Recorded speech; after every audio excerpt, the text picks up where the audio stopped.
これだ。これですね。高評価ボタンもぜひぜひよろしくお願いいたします。今回は SnowMan さんたちからラブトリガー、こちらのダンスプラクティスビデオを見ていきたいと思います。一番最初は著作権の関係ございますので、音はこちらで聞かせていただくので、映像がもしかしたらサクッと文字が入っているかなというところでございます。見終わった後に感想についてしっかりと述べていきたいなというふうに思ってますので、よろしくお願いいたします。それでは行ってみましょう。レッツラーゴーツ。おー、やば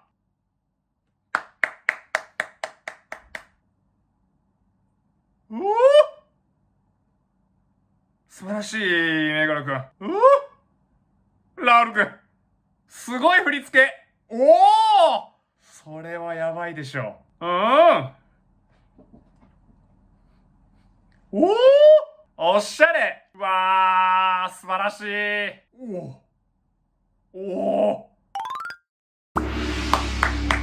これはすごいですね。いいものを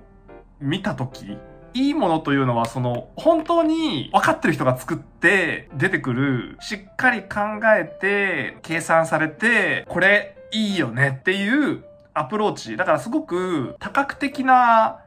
音の聞き方をされてるなっていう風にも思いますし、どういうことかというと、音楽に対して振り付けをつけますっていう風になった時に、例えば音から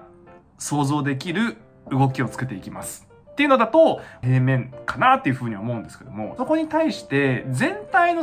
尺の中でどういう展開を最初から最後までそのストーリーを作っていくかっていう道のりみたいなものを見ていくと、もう少しこの平面のものが立体的にこう見えてくるっていうところですね。浮き上がってくるっていうこの 3D な感覚がちょっとあるなというふうに思いまして、結構岩本くんの振り付けを見てると前提としてあるというか、流れが見えるんですよね。最初から最後まで見たときに一つの物語を読んだかのような気持ちになれるっていう部分がまず一つあるかなっていうふうに思うので、その振り付けのもう一個上のストーリーっていう部分ですよね。で、そのストーリーっていう部分のもう一個上の段階で、ここがいわゆる計算というか、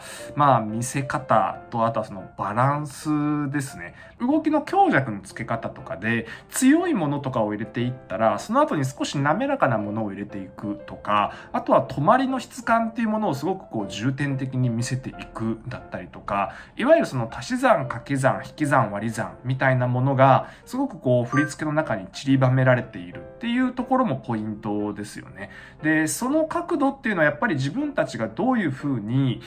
見られてるのかというのと、この2分35秒の楽曲をどういう風に、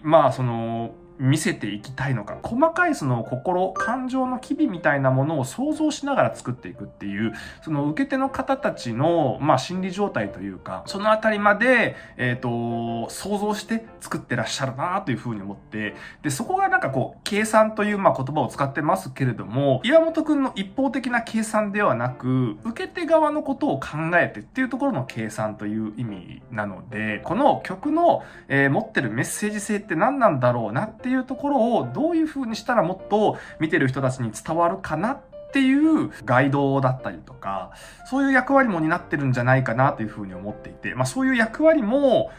意識して作られてるんじゃないかなという風に思うので、本当にわかりやすいところで言うと、目と目が合えばっていう部分の、この目と目が合うっていうところのこの所作がダンスになっているところとかもそうですよね。で、あとやっぱり個人的にぶったまゲーションなのは、止まるところは、これちょっとなかなかできることじゃないよなと思った部分、これだ。これですね。この一瞬の、これは間ですね。待てるっていうのは本当にすごいことで。やっぱりダンスって音楽が流れてるので、動きを止めるっていうことは、ある意味、その川の流れに逆らうような動きになるんですよね。音楽に対してやっぱり踊っていくってなったら、基本的には動くことがダンスなので、止まるっていうことにおいては、一瞬ダンスっていう考え方